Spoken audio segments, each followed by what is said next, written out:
Mesdames et messieurs, bonjour et bienvenue une nouvelle fois pour l'US Open 2021. Good morning New York. Quel plaisir, mais quel partage. On s'est régalé. Tous les amoureux de tennis vous diront la même chose. Le match de Sinner et mon fils nous a rappelé les grands combats que McEnroe, Lendl faisait à notre époque, Agassi, Sampras, Nadal, Federer, ben, c'était un match d'une grande intensité avec un jeune qui veut démontrer au monde entier qu'il est le futur, ou plutôt la future star du tennis mondial, et en face de lui, un vieux du circuit, parce qu'à 35 ans, on n'est plus jeune.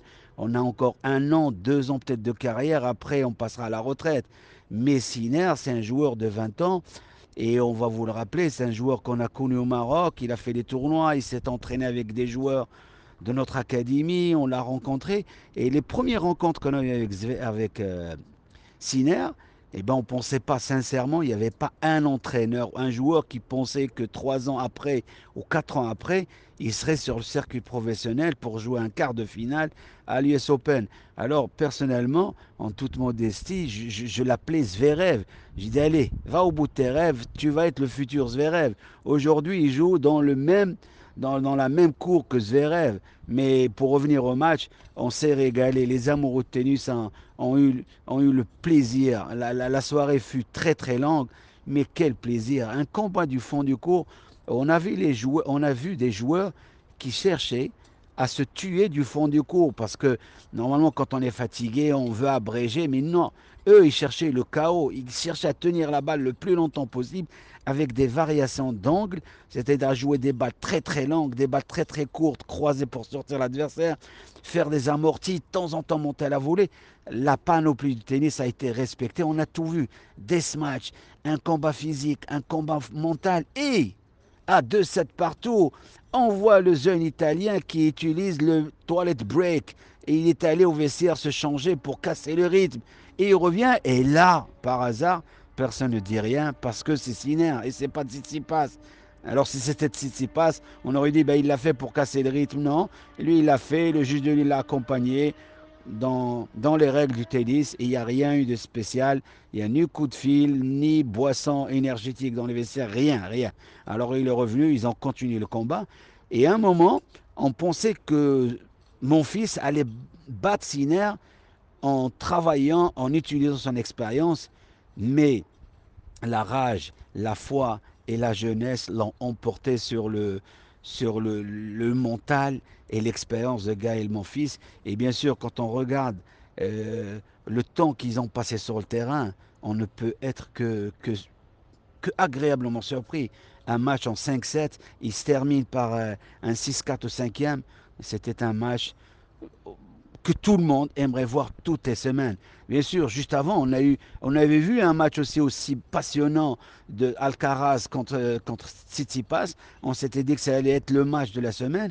Mais finalement, avec mon fils, là, on va dire encore, c'est le match de la semaine. Et on est surpris. Et ça, le public américain y est pour quelque chose. Bah, quand tu rentres sur le central de Flushing Meadows, le central de l'US Open, eh ben, tu te sens emporté par le public. Et c'est par chance ou par intelligence, tu arrives à mettre le public avec toi, et ben tu as beaucoup de chances pour gagner. Et mon fils a failli gagner ce pari. Il a réussi à mettre le public avec lui, mais en face de lui, il y avait ce jeune, ce tigre qui voulait tout gagner, qui veut aller le plus loin possible, montrer à tout le monde qu'il est la future star du tennis mondial. Et ben le match se termine en 5-7.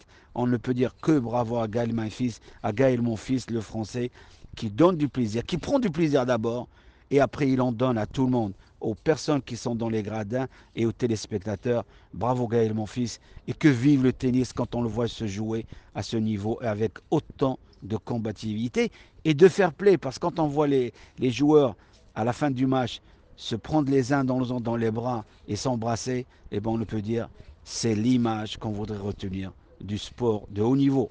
Bah, une fois le match mon fils Sinner est terminé, on pensait que c'était la fin, qu'on allait se reposer tranquillement pour tout le week-end. Et derrière, il y a un autre match. Evans, l'anglais contre Popperin, l'australien. Popperin, c'est un jeune. La même configuration. Un jeune plein de talent qui veut montrer à tout le monde qu'il est fort, qui a 20 ans, 21 ans, et de l'autre côté Evans qui a 36 ans, qui est pas loin de la retraite. Un match aussi en 5-7, tie-break au 5e set. Un match pareil, on a vu toute la panoplie du tennis, service volé, attaque, retour volé, amorti. Et on a vu un joueur qui se servait de sa condition physique, de son âge pour chercher à gagner, et de l'autre côté l'anglais qui cherchait à gagner avec de l'expérience et comment dirais-je, toutes les routes, ou tous les chemins. Il a utilisé tous les chemins pour aller vers la victoire. Il a essayé la tactique, il a essayé la technique, il a essayé le bluff. Et finalement, ça a marché. Parce qu'à un moment de la partie, Poperi, l'Australien, il a senti que le match était dans sa poche et il s'est mis dans la peau d'un vainqueur. Et c'était là l'erreur. Et là, il se retrouve au 5e set. L'autre, avec l'expérience qu'il a, il est resté centré sur le tie-break.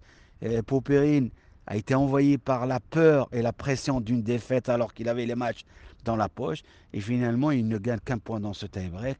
Et le match est terminé avec une victoire pour Evans l'Anglais, qui est en ce moment en train de jouer contre Medvedev, un des favoris de ce tournoi US Open 2021.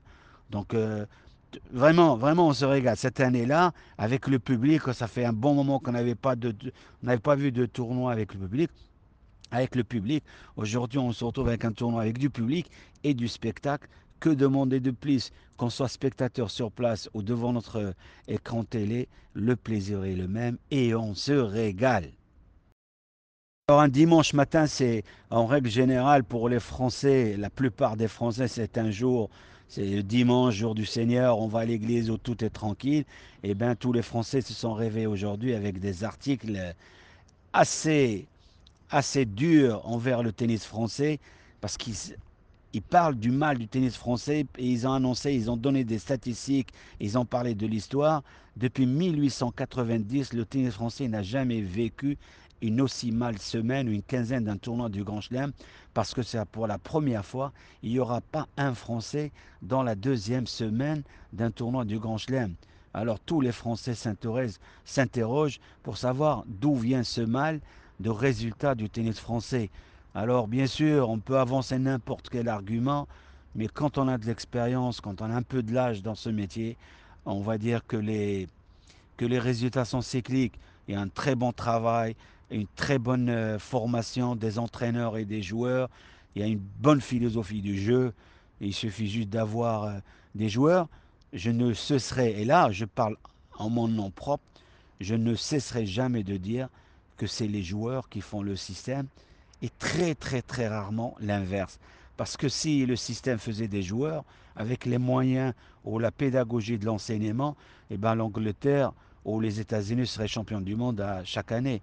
Mais finalement, je pense toujours que c'est le joueur ou la joueuse qui font qu'un système est meilleur qu'un autre. Et on n'a qu'à prendre exemple aujourd'hui sur le tennis canadien.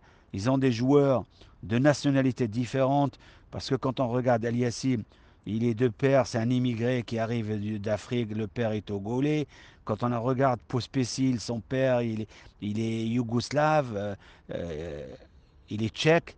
Après, la fille, là, Andreescu, qui a gagné l'US Open il n'y a pas longtemps, enfin il y a 2 années, c'est pareil, c'est des enfants d'immigrés. Et quand on regarde le grand serveur Raonic, c'est la même chose, c'est un ancien pays de l'Est. Donc c'est des joueurs qui arrivent, qui sont nés au Canada, qui jouent pour le Canada, mais dans l'éducation, c'est une éducation d'enfants qui ont faim, qui ont faim de résultats, qui ont faim de succès, qui ont faim de reconnaissance, et ils travaillent et ils font aujourd'hui la beauté et la gloire du tennis canadien. Donc, pour terminer, répéter ce que je disais, en annonçant le jeu, avec toutes mes excuses, je dirais toujours que c'est les joueurs qui font le système et non pas le système qui fera les joueurs. Voilà. Honneur aux dames, comme d'habitude. Après la défaite de Naomi Osaka au deuxième tour, une des favoris du tournoi, ancien vainqueur de cette US Open 2000, de cette US Open tennis. Donc tout le monde se disait, ah, c'est peut-être un accident de parcours. Alors tout le monde savait que Osaka n'avait pas beaucoup de chance. Elle passe des moments très difficiles et on se disait, tous les regards se sont tournés tête des séries numéro un, à savoir l'Australienne Barty. Et sincèrement, je la voyais aller en finale sans perdre un set. Et finalement, elle se retrouve dans ce huitième de finale contre l'American Rogers, un match qu'elle menait de A à Z. Elle se retrouve au troisième set en menant 5-2. Tout le monde a ramassé ses affaires, a presque quitté les tribunes en se disant que Barty allait gagner. Mais non, Rogers a continué à croire en elle, a continué à jouer point par point en se disant que tout est possible. Et finalement, elle se retrouve à 7-5 au troisième. Un bel exploit. Ça n'enlève rien à la combativité de la numéro un, mais un jour, comme celui d'hier, eh ben, l'américaine a été légèrement plus forte que l'Australien Barty. Et elle se retrouve aujourd'hui dans la deuxième semaine pour jouer les quarts de finale. Et bien sûr, confirmation de Svitolina, qui n'est que la femme de Gaël Monfils, qui se qualifie pour les quarts de finale en battant la Roumaine, une des favoris du tournoi 6-3, 6-3. Andrescu qui continue son bonhomme de chemin, la Canadienne dont on parlait tout à l'heure, qui faisait le bonheur et la gloire du tennis canadien en ce moment. Elle gagne aussi en 2-7, 6-1, 6-2. Tout roule normalement. Donc, les confirmations, il n'y a pas de grande surprise. Sabalenka est toujours là. Mertens est toujours là. Kerber est toujours là. Muguruza est toujours là. Donc, c'est un tournoi assez ouvert et que la meilleure gagne. L'essentiel pour nous, c'est qu'on se régale et qu'on continue à avoir des matchs de ce calibre-là parce que, franchement, euh, on se régale. Pourvu que la deuxième semaine de cet Open 2021, cette US Open 2021, soit aussi grandiose, aussi belle, aussi intense que cette première semaine. Et que vive le sport et particulièrement le tennis. À très bientôt.